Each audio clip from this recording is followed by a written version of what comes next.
Thank you. I'm on. Thank you so much. It was a beautiful presentation, and we want to thank you for traveling to come and see us. So thank you so much.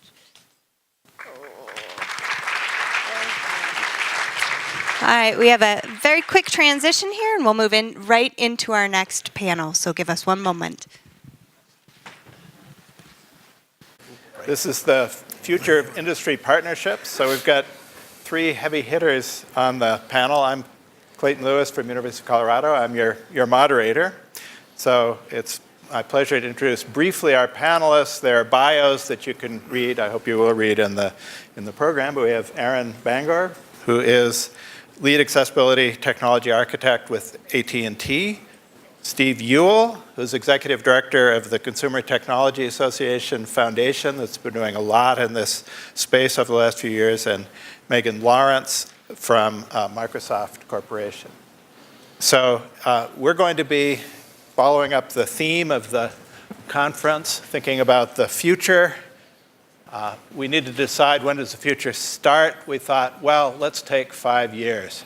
So first I'm going to invite each of the panelists to offer us thoughts on what technologies we in the community that this conference represent are going to be excited about when we get together again in 5 years. So Aaron, can we start with you?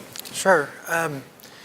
It was touched on this morning, the edge computing, the low latency of networks, the mobility that networks that we're going to are now more greatly supporting, and finally having the bandwidth on the mobile networks that we're used to from our wired networks, at least in large cases. So you put together the low latency, the ability to have high bandwidth, and then you mix that with the ability to connect innumerable, just about, devices, and you get what's called the Internet of Things, which enables other things like the Internet of Skills that we heard about this morning. It's in its infancy, and we don't even know yet all the different applications it might have.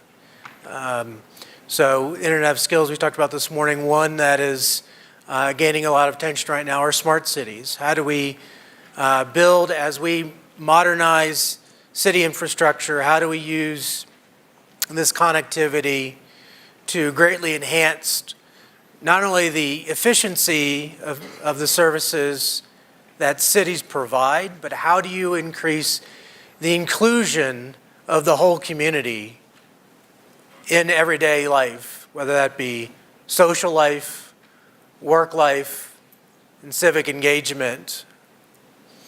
So I think, when we look 5 years out, I think we might be finally getting to the point where Internet of Things is less about the possibilities, and we have more and more applications, and we're seeing that. The fantastic part about being early on is that we have an opportunity to bake accessibility in from the beginning and think about it.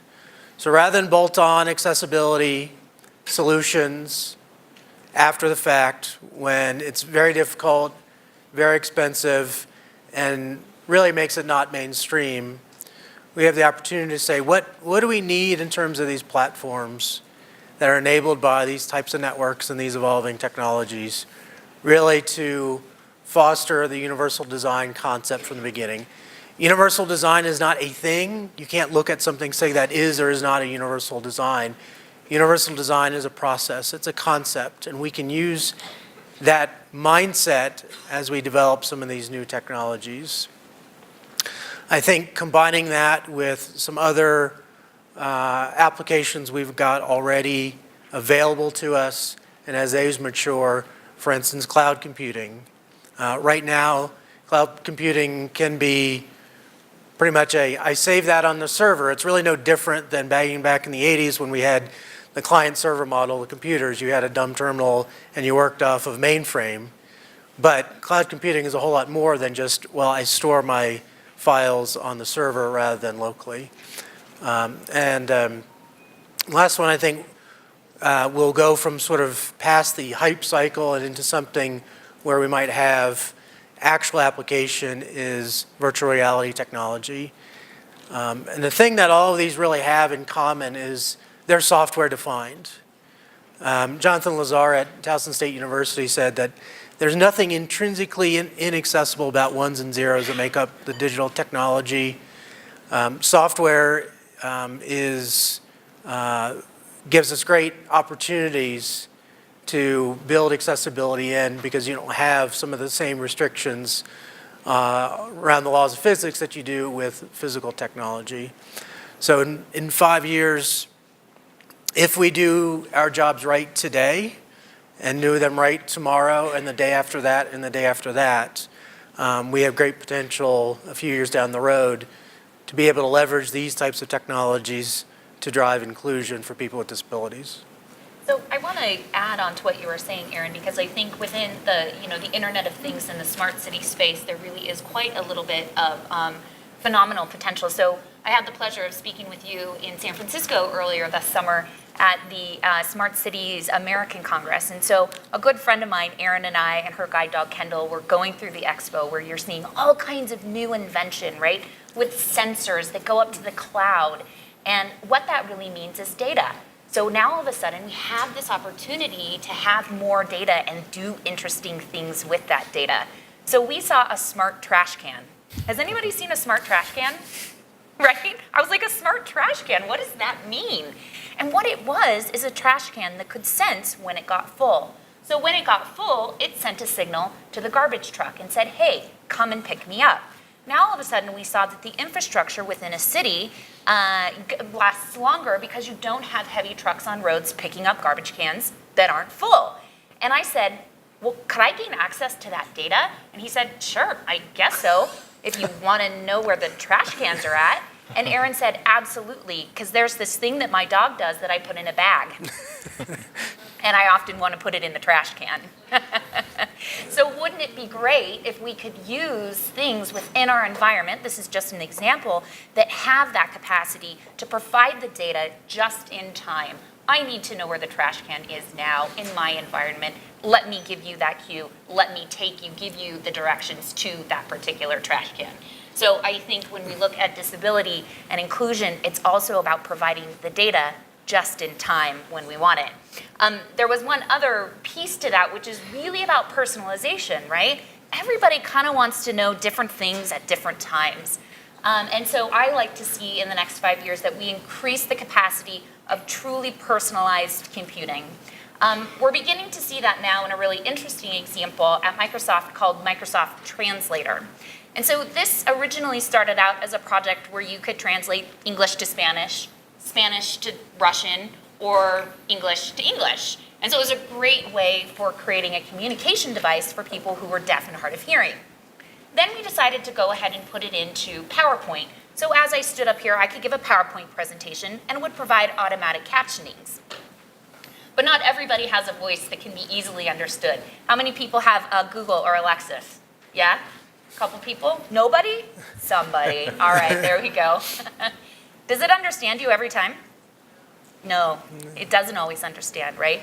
So we have work to do when it comes to that input of speech, especially when we see people who might have different types of speech impairments, accents. You could imagine all the variety. And so what we're doing is creating algorithms where we can take a person's personal data and create a speech to text engine that would accurately be able to recognize your speech no matter what your speech looks like. And I think that's an example of personalized internet, this idea of big data as we move forward into the future. Absolutely, and I'll build on that because I really do see, we've talked about that personalization, and I think that builds on the existing infrastructure that we have now. Whether we're talking Windows, whether we're talking iOS, Android, and so on, we have accessibility built into so many of the pieces of hardware that we're carrying around with ourselves that allows the apps and the infrastructure around that to take advantage. Sometimes people do that better than others. We're working with them to hopefully make that a better experience, and that's something that I think there's more and more we can do there. But we're seeing more and more accessibility being built into the infrastructure around us. And then we go to the big data that you're talking about the machine learning that we heard about earlier today, being able to process that information and provide just-in-time information to either the individuals that we're working with or their caregivers. It's a really important piece. And what I'm really excited about is actually, it's not just the specialized, accessible technologies that are out there. It is the general consumer technologies that are building many of these features in. And with that comes the broad availability, the economies of scale that bring down the prices of many of these devices because it's built into the same technology everyone has. It also overcomes some of the stigma that sometimes people will have about having a different device than others. So, there's a number of different technologies that I'm really excited for. When I look at the opportunities in the smart home, being able to control your entire environment around you, whether you are at home or whether you are around the world, provides an amazing opportunity for obviously people with disabilities, but quite frankly, it's consumers in general. And I think there's a great opportunity there. Aaron mentioned VR. VR, I think, is a really exciting area, but actually augmented reality is a space that I'm very interested in. And Megan, I'm sure with Microsoft, you guys have quite an interest in AR as well. But it's really, wherever you go, being able to lay that a little additional piece of information over what you're looking at can really help people, whether it is in the workforce, giving that alert of here's the next step that you need to do, or if you're at a conference and the number of people that I meet and greet with, and I would love it if it would just remind me, oh, you met this person at the conference last year and here's who they are.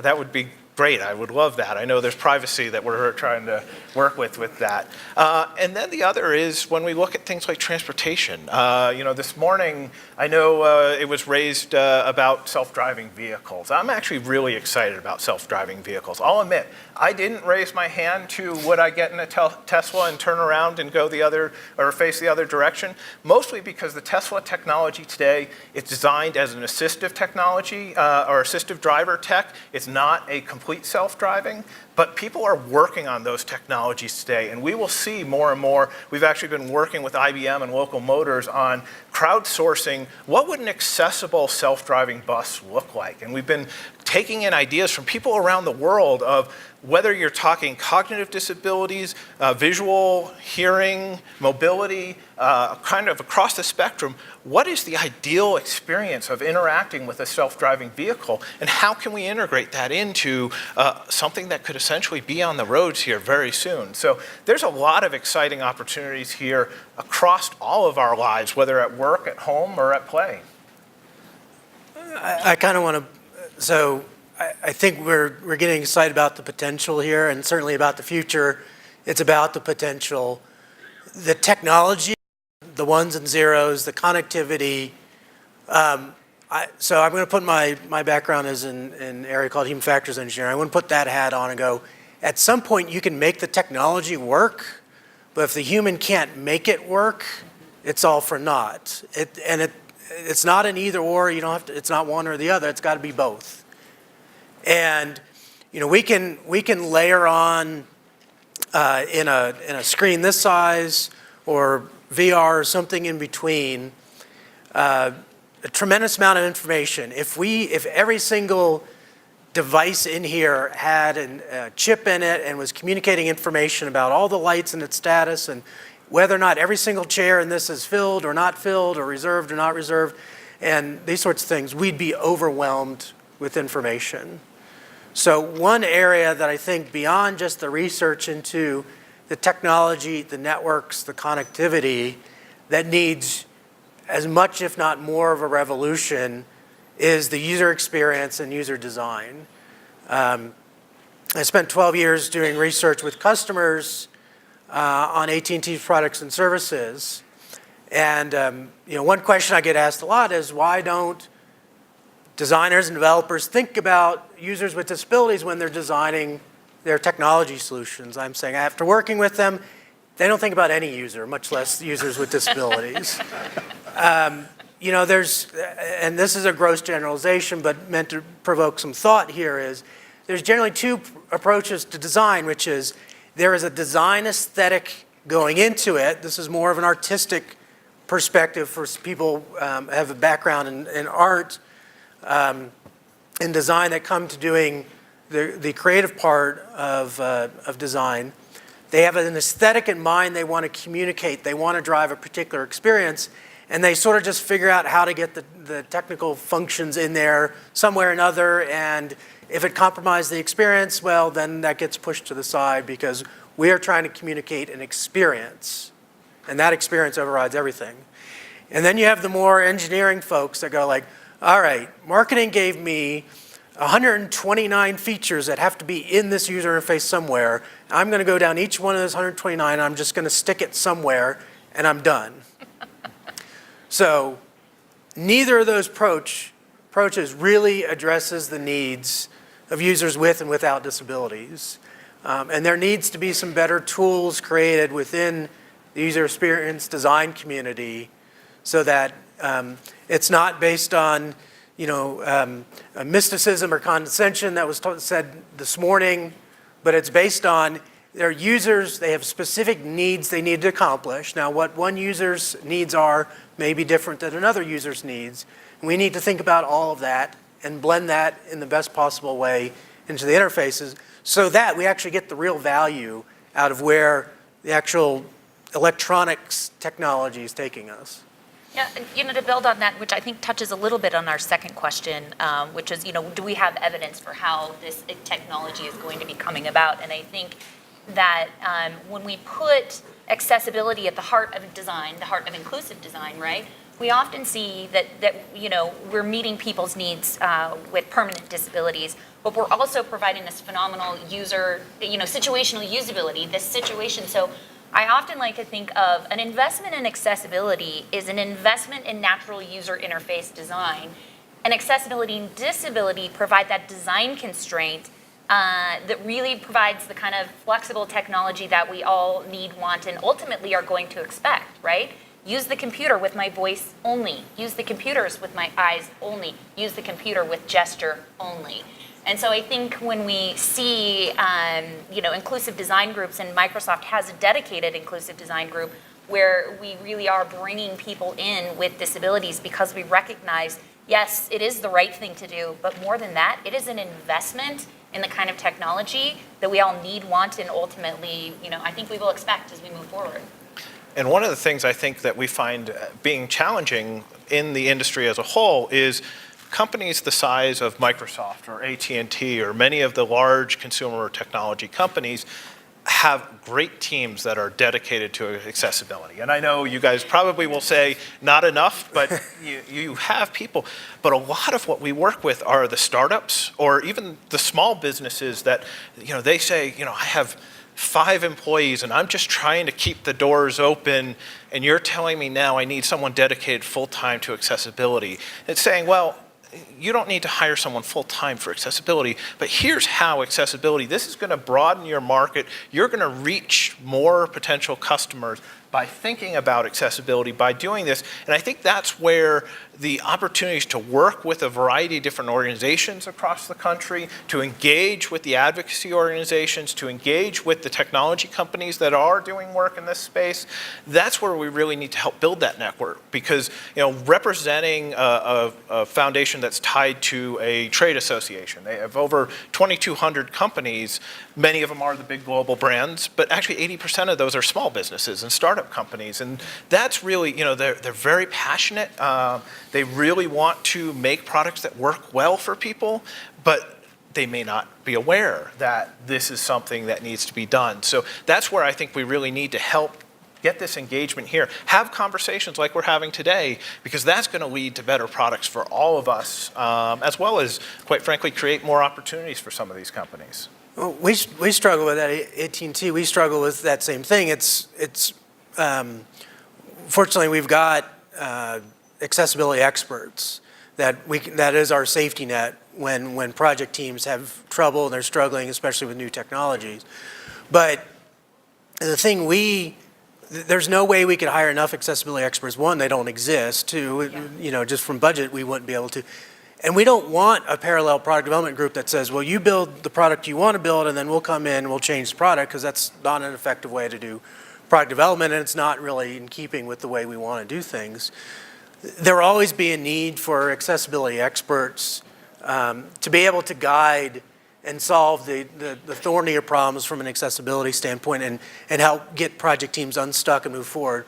But what we really need is the other 259,980 people at AT&T to understand what is their role in implementing accessible technology. It may only be 3, 5, 10% max of their job, but if we go to them and we say, you need to make this accessible, and they don't know what we're talking about, and they don't know where to go from there, that's a problem. So they're from one of the challenges and one of the risks to actually achieving the future we're kind of hoping to project out here is not only building up a core set of accessibility professionals who understand and know how to solve the big challenging problems, but that all the folks within an organization that are responsible, and Steve, in your case, all 5 of those folks in AT&T size, everybody that's not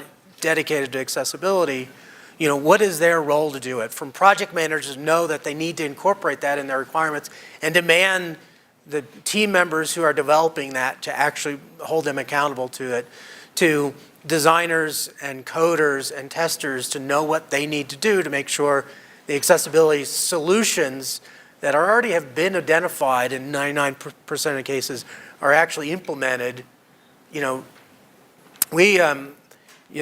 Last year we looked at about 8,000 projects going on in AT&T. We need to make sure that everybody on those 8,000 projects know what they need to do, and they're not going to necessarily, on the vast majority of them, probably well over 95% of them, there's nothing new or different. You're building a web page today or tomorrow, the accessibility solution's already known, but do the people actually doing that work know what they need to do as one part of their overall job, the job they get paid to do, how to actually implement the accessibility solutions? Yeah, I couldn't agree with you more, and I think to add on top of that is really the importance of inclusive hiring. So when we have people with disabilities embedded into the fabric of our company, and we have that opportunity for the employees within an AT&T or a Microsoft or whatever industry partner it might be, reflects the larger society. In America, that's 1 in 5 people with a disability. We see that accessibility built into the fabric of the company, and thus following through into the products and services that we see. So I think that there's we just finished October, which was Disability Employment Awareness Month, but it's really phenomenal to see people like SAP with autism hiring programs and really figuring out how do we incorporate people with cognitive disabilities into our companies who, as Jenny Lee Fleury would say, have mad skills, right? That we want that creativity, and we really want to embed accessibility into all of the projects that we move forward. Absolutely. So I want to whiplash us a little bit here, back and forth in time. So to set that up, taking us back to that 5-year horizon that we started with, any further projections any of you want to offer, or are you okay with the picture you've painted so far? I think we'll continue to see innovations on the technologies that many of us are seeing today. There was a presentation, a breakout session earlier talking about the iPad and Amazon Alexa and Google Home and what impact those can have. As voice assistants have rolled out, it's amazing to see, because by getting more and more people speaking to, whether it's Alexa or Cortana or Google Home or Siri, that usage is increasing the accuracy. And yes, there's still a ways to go, particularly for people with really strong accents or speech disabilities. But we've seen that go from, the industry was saying we were at 80% accuracy about 5 or 6 years ago, which sounds okay to start until you realize that's 1 in 5 words that you're missing. We're now up into the high 90% accuracy range, which is much better. It's amazing to see how far that's come, but we're still, missing, 1 in 100 words or so, which is not where we need to be. But in that 5-year span, this is going to go exponential. We're going to see the accuracy get better and better, and it's going to reach more people. So I think we're going to see innovations in that space. We're going to see, continued innovations in IoT. That is, I think, a really important piece. As all of our information is talking to each other, that's going to provide a better level of service for consumers as well as their caregivers. Okay, so we have a picture of 5 years out, but some in the audience live in the present moment. So if each of you could just pick one thing that people should be paying attention to that's happening today that relates to our interest here. So we can start with you, Megan. Wow, one thing, that's so hard. So I've had the opportunity to talk with a number of people while I've been at the conference, and it's been on my mind lately. When we think about this thing called artificial intelligence, it often feels like it's not human.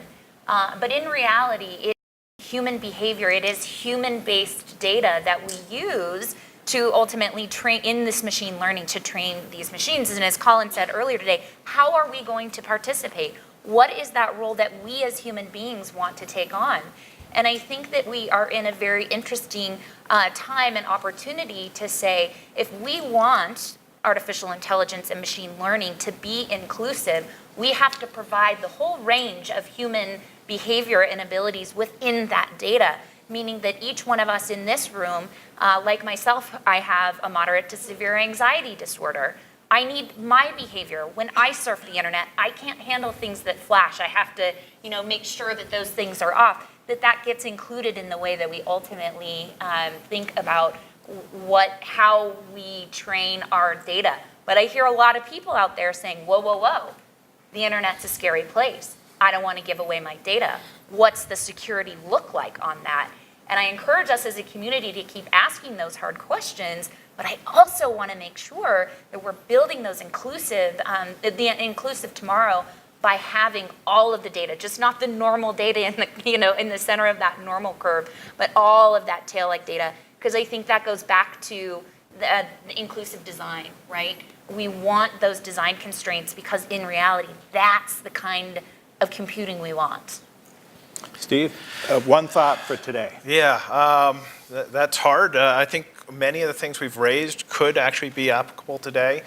I would look at the technology, I'll call it a revolution that's going on within the health and wellness space. It really started with people having trackers that said, did they get their 10,000 steps or so?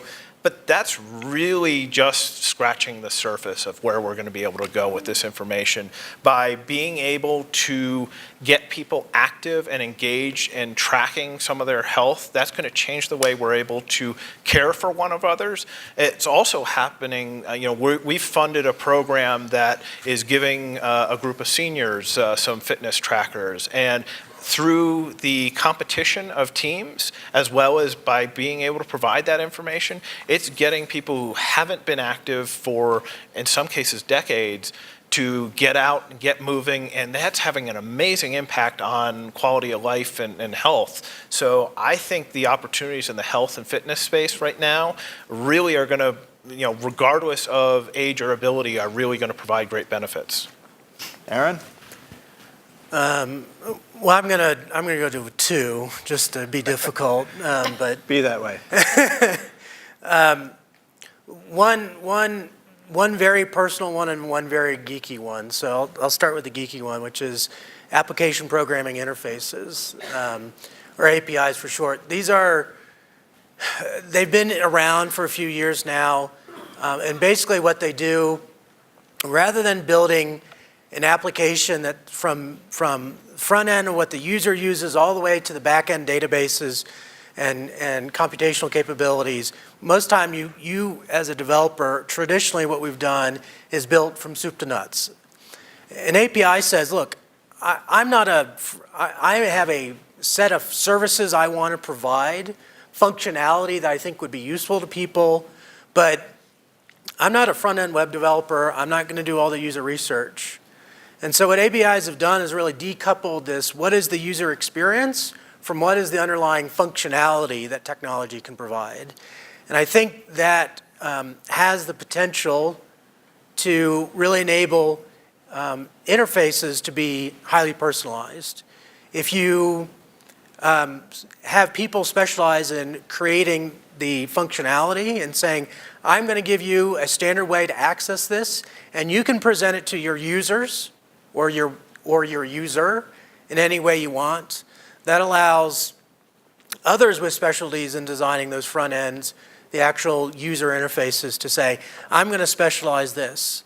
And that sort of, to me, is a stepping stone to creating these highly personalized interfaces that we've talked about. On the personal side, one of the things that we've found at AT&T is more and more the assistive technologies people with disabilities need are already come embedded in smartphones and other types of technology, but smartphones really are a great example. 10 years ago, that wasn't the case. Most computing technology, whether it was on your desk or in your pocket even, you had to buy something separate if you needed to interact with that device or that computer in some way. So you had to buy your screen reader, whether it was JAWS for a computer or mobile speak or something like that on a cell phone. And there are only certain phones you could actually install that on. Now that that's embedded in there, the gap really is not so much with the availability of the assistive technology and the ability to afford it, because if you can afford the device, the assistive technology is there. But the training and awareness that goes along with that. Do people know what's out there? The users themselves don't know that. I'm not sure all the professionals do too. I was talking with one of my medical doctors about what I do, and his comment was, people who are blind use a smartphone, really? How can they do that when it's just basically a black piece of glass? So if somebody, presumably it's well-educated, a medical doctor, and involved in everyday working with individuals on an everyday basis and trying to, a lot of times, help address functional needs they might have, if that person doesn't know it, and a lot of users don't know about these, then we can put out the greatest, most accessible technology in the first place, and if nobody's aware of it, and even if they are aware of it, then how do I use this? How do I make this my own and work for me? Then again, we're sort of back to square one, which is all the great functionality and technology in the world is moot if it's just going to collect dust, virtual dust or real dust somewhere on a shelf. So Aaron, you've just identified one of the challenges that stands between us and 5 years from now. I don't know if you want to call attention to anything else that we should all be thinking about as things we have to address in getting to the bright future that we envision, or if you've already done that. I think I'll just kind of sum up some of the things I've touched on before, which is there's training and understanding and awareness. Megan, you were talking about making sure inclusive hiring practices and that people actually with disabilities are hired. If there's one thing that would get employees without disabilities to understand and empathize for why they need to make the products and services they offer to the general public accessible, it's to work every day with somebody with a disability who you see either struggle with inaccessible technology and sort of take it as your own mission to solve that problem for them but all customers, or to see the great opportunities accessible technology afford. So training on HR staff, just to know, what does an accessible job application look like, whether it's in a PDF or a website and so forth. The accessible training on designers and developers. So, when you say I need a high contrast for somebody with low vision, how do I even test for that? And what is a good contrast? And what is luminance versus color contrast? How do I deal with this? I don't necessarily need to know the science behind all that, but how do I make sure that I design that in the first place? And then to build up an accessibility profession so that there are people that businesses can go to and that are reliable and can give them clear and consistent guidance about really what is the cutting edge of accessible technology, and not even just cutting edge, what is the everyday basic standard, table stakes of you have to be, have these things, otherwise let's not even talk about accessibility. So getting everybody's awareness up and then getting them the understanding and the tools to be able to do something about it, I think is sort of that biggest gap we've got. We definitely see that, and it's awareness from both sides. We see challenges of there's technology out there that people just aren't aware of or don't know about the features that are built into some of these technologies. So it's helping consumers learn about the technologies that are out there. And it's actually interesting because as you raised, one of our market research studies asked, where do people go to learn about assistive technology? And one of the top trusted sources was their medical doctors. And the challenge was the medical doctors don't know about these technologies. So they may say, oh, I heard about this one thing somewhere. And so how do we get the trusted sources to be trained and understand what's out there? And then the other side that I spend a lot of time on is helping the industry understand why it's so important to focus on these issues. We had it's changed a lot just in the last 5 or 6 years since we started our foundation. When we first started, I got a lot of companies that just said, yeah, we're not really focused on that market. We're focused on the typical consumer that we heard about earlier. A lot of that has changed over the last few years. I won't say everything, but it is creating the awareness of the opportunity. I'm by no means a policy expert, but I will say policy is another challenge that we have over the next 5 years, because technology in many of these cases, we can solve the technology. There's challenges there. But I have faith in the ability for people to innovate and create new ways of going about many of these technologies. But in some cases, it's a challenge to get the policies in place to allow those. We deal with that right now with self-driving vehicles.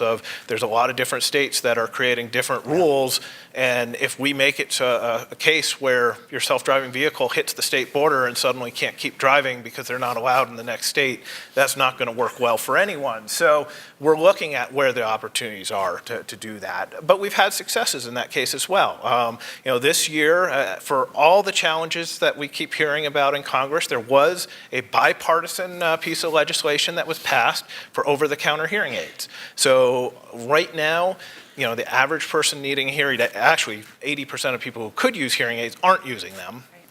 But part of the challenge is it can be $2,000, $3,000, $4,000, $5,000 a year with very little insurance coverage unless you're in the military for hearing assistive technologies. A lot of those, there's products out there that can do that for $200, $300, but they weren't able to market themselves in that way. So there was legislation done, and FDA is working on rules now. So it's exciting to see the opportunities there. Megan? Yeah, fantastic. Oh my gosh, education. I had an awesome opportunity to talk to my neighbor earlier during some of the morning sessions, and she says, oh, what's that application you're using? And I said, oh, OneNote. She goes, I've never heard of OneNote. And I said, let me show you. And then I heard earlier, wouldn't it be amazing if we had technology that simultaneously highlighted the words and read it out loud while you could read it? And I was like, oh my God, we have that. Wait.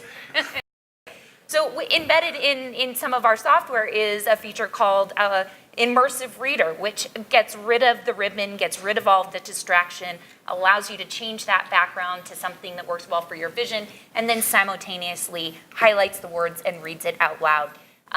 Again, inclusive design feature, originally developed for people with dyslexia, and what we found is that lots of people were popping in emails into Immersive Reader in OneNote because they wanted to proofread it, right? How many people have had that experience of pushing the send button and you realize, oh God, it had an error.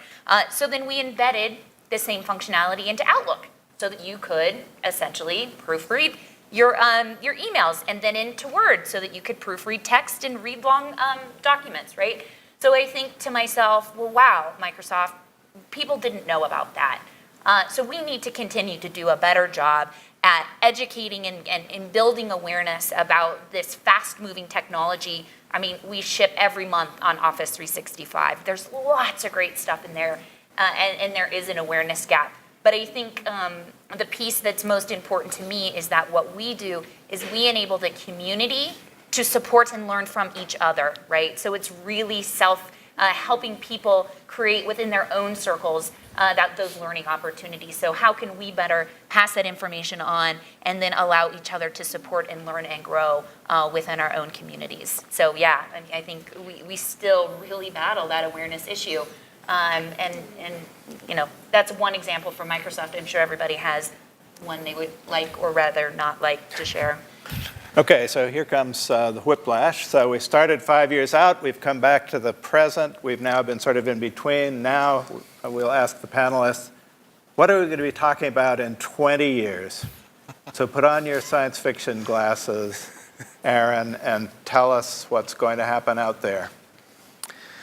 I was telling my panel members here earlier, I said if I could predict that far out, I could stop by Vegas on the way home. I'd be like Marty McFly from Back to the Future 2 and know all the, or not Marty, but Biff knew all the World Series champions. But, you know, I don't think it's necessarily grounded in the technology itself.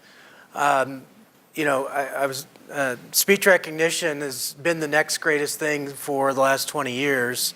You know, we're finally there where it's functional, even if it's not perfect. But it's taken a while. It's taken a lot of iterations. Some things it takes a long time to do that. Other things take off quite fast. You know, the technology for the virtual assistants have been around for quite a while, but you know, until Amazon sort of packaged it and set it up a slick thing. You can go back to the iPod example before that. It wasn't that any of those technologies. Should I say the word Zune? It's not that the technologies weren't there before, but they found a way to put them together in a way that really worked for people. And so I think the common element through all of that, and so whether we're talking about 5 years or 15 or 20 years from now, are the people. And you know, people do change over time, but they're probably the more common element. And so I go to what do humans need to do on an everyday basis, and how is technology going to help enable that, and how can we make it so that each and every person can figure out their own best way to achieve those goals they have in life. So certainly humans as social animals are going to want to communicate with each other. Now, what communication is for one person and the level of interaction and they want is going to be different than the next person. So we're going to have technologies that allow that presence for people to connect, but in a way to adjust that. Is that a sort of a virtual avatar where it seems like you're there in person with them through maybe virtual reality? Or is it asynchronous? Is it something where you just want to be able to leave messages in an own personalized way? We want to work. We want that productive work.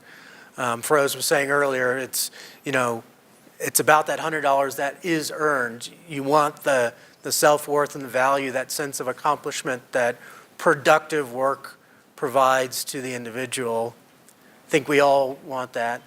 And certainly civic engagement. There's only one way that we can realize the society we want, and that's to do it together, but to allow each and every one of us to participate in that process. When the process becomes filtered or fragmented is where we get situations that don't serve all of our needs. And so to me, the common element there is for everybody to be able to participate, you've got to be able to personalize. And I'll draw a distinction between customization, where I can pick off a menu and saying, well, here are the designer thought these 6 combinations of things would be address 80, 90% of the market, or individualization. That is, that person can choose exactly how they want to do it. Now, you're not going to want to individualize 500 different experiences you have in your everyday life with the technology around you. So how do you get it so that you have a template that comes with you and the technology adapts to the way you work? And if we can figure out a way to make the technology adapt to the way humans work rather than the humans having to adapt to the technology, I think we'll finally have actual artificial intelligence. Yeah, I think I like this point of technology both moves fast and actually really very slow. So Bill Buxton, who was at Xerox PARC, did all of the basic research and had invented the touchscreen in the 70s. We really didn't see the touchscreen become, ubiquitous in the marketplace until really the iPad, So I think in some senses we have but to look within our own research communities to see what we are doing and the ways that we are pushing technology forward and challenging ourselves to understand what we can do and what we can't do. I told this story last night. I have the director of our accessibility research is this phenomenal man, and we were meeting with Guide Dogs for the Blind, and he walked into the room and he says, "My job is to fail." And I was like, wow, you are really selling it there. But what he meant, and I think, so many of us in research, what he meant was, I have the space, I have the opportunity to think so big, to reach so high, that I am going to fail sometimes. And when I don't fail, and even when I do fail, right, proving my hypothesis and the null hypothesis in and of itself is equally as important. That is where we see innovation. That is the edge of what I think we'll see in the next 25 years. Now, there'll always be disruptive technology. I think Netflix got mentioned earlier, right? It's changed the way we consume media. And so those are the moments that secretly make me smile, and I go, I don't know. I don't know what the next disruptive technology is, but I certainly know there are a lot of hardworking researchers, both globally, that are investing in the things that we're going to see in the marketplace. So Steve, do you know in 1 minute? Oh, absolutely. No, I agree with my colleagues up here. It is. I think it's a Bill Gates quote of we always overestimate what we can do in 2 years and underestimate in 10.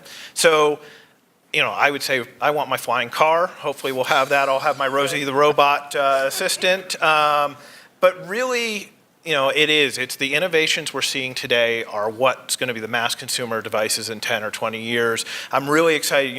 At CES each year, we have an area called Eureka Park. That's where the startups are. Last year, we had 600 startups. This year, we're going to have 800 startups. And that's where I love walking around because you see these ideas. And yes, some of them are absolutely crazy, which means they're going to be the next, multi-million-dollar company, or you're never going to hear from them again. But there's so many opportunities, and it's someone who's they had a challenge, they had an idea of how to address this, and now they're taking this product to market. And that's one of the areas we actually make sure that it's the small, someone building in the garage, kind of the Silicon Valley kind of theme that tends to be there of someone's coming and bringing those types of technologies. And I'm always curious to see, and that's what I'd love to see the community here of who here in this room am I going to see in Eureka Park in a year or two coming up with what is the ideal solution for cognitive disability or for any kind of challenge that they're facing? So indeed, we do want to hear from you, but not quite yet. So what we'd like you to do, move if you need to, but introduce yourself, if you haven't already, to somebody sitting near you and talk for a minute or two about what you would like to ask our panelists or what suggestions you would like to add to the discussion. But again, first, talk a little bit among yourselves, do some processing, and then we'll see what we have.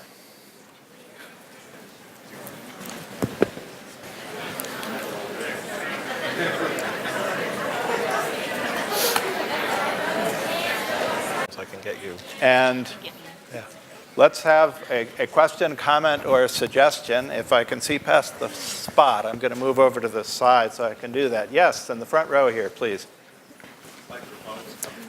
Do we have Do we have roving mics? Yeah, okay, great. Uh-oh.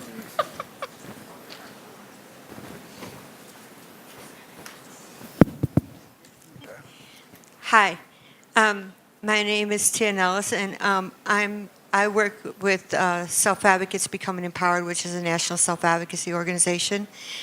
And I want to first applaud you for all of you hiring people with disabilities in your organization.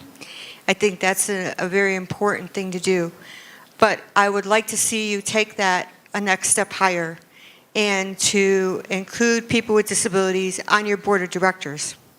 Because we all know that it starts from the top down and it goes throughout all of your company.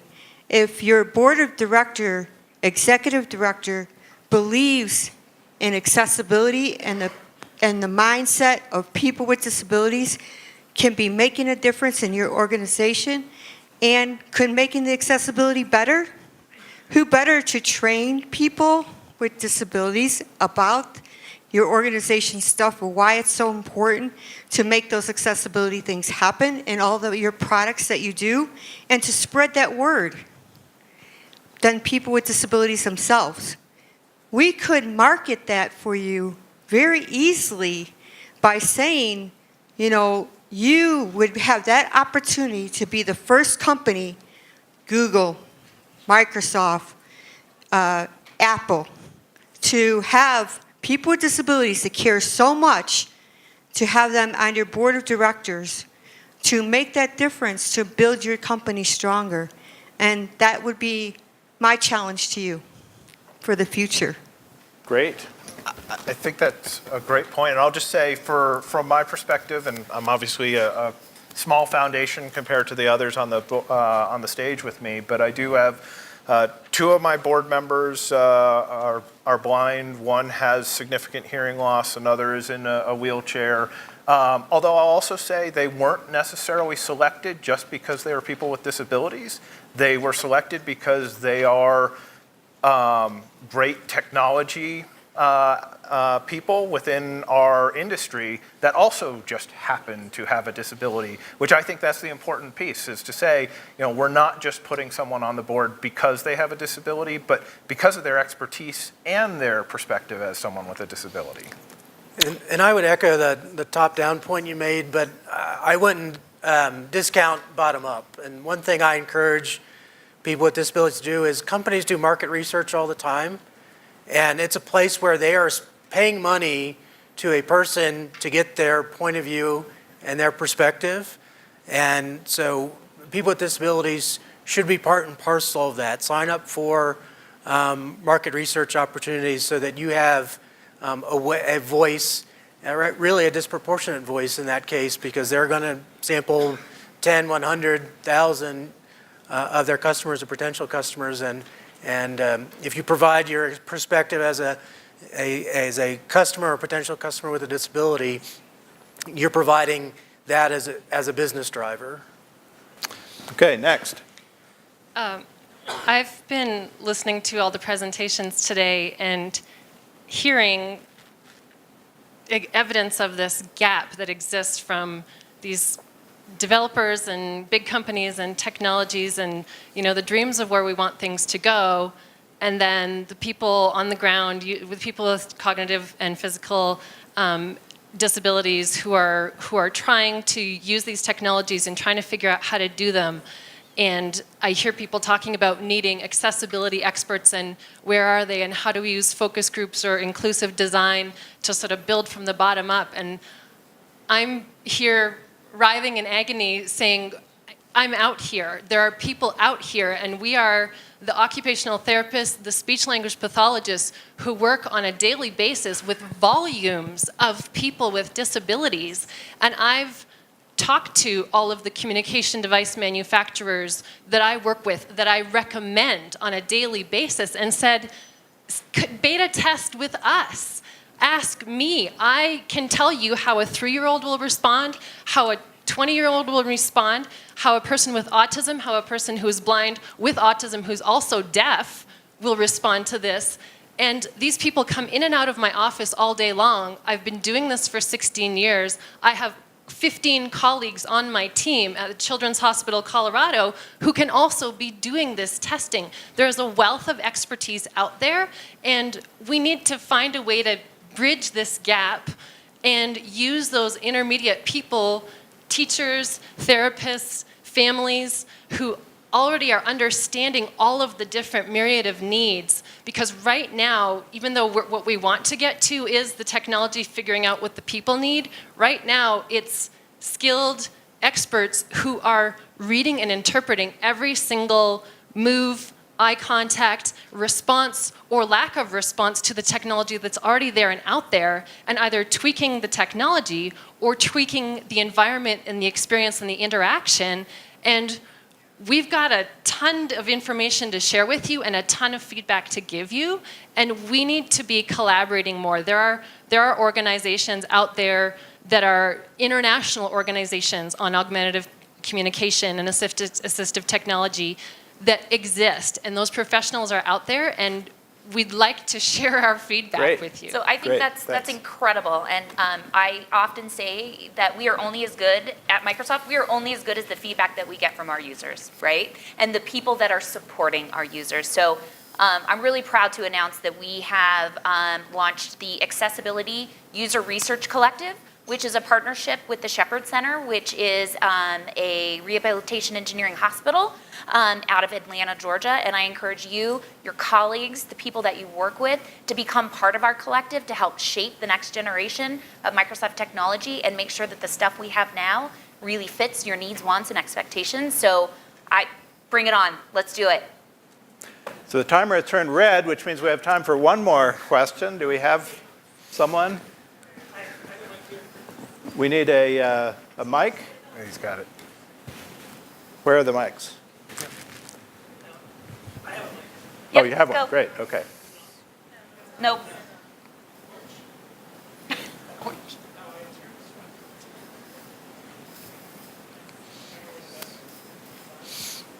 On the bottom?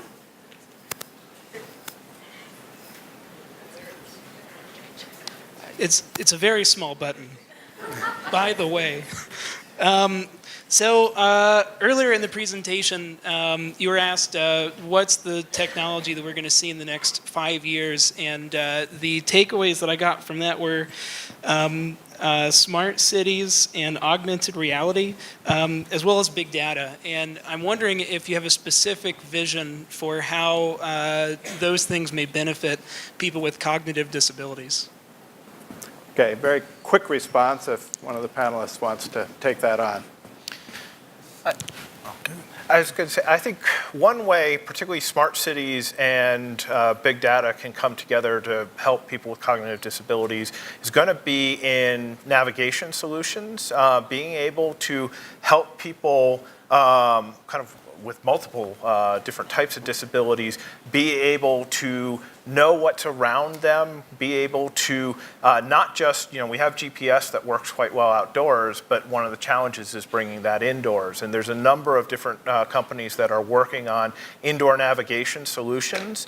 When that ties into the broader smart cities initiatives that are going on, that's going to be extremely helpful. And once again, I think that's not just for the cognitive disability world. I think it's going to help the general consumer world, but it will also benefit this community. And I would add on to that independent living, this idea that we can now, through our Google or Alexa home, look who's at the front door, set reminders.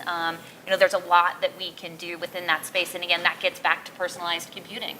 So how is it that we use all of this amazing data not to pick from a list of options I want to turn on and off, but really create personalized computing with big data, Internet of Things, and create independent living and quality of life for everyone. Well, our time is up. Thanks to you for your questions, and let's thank our panelists.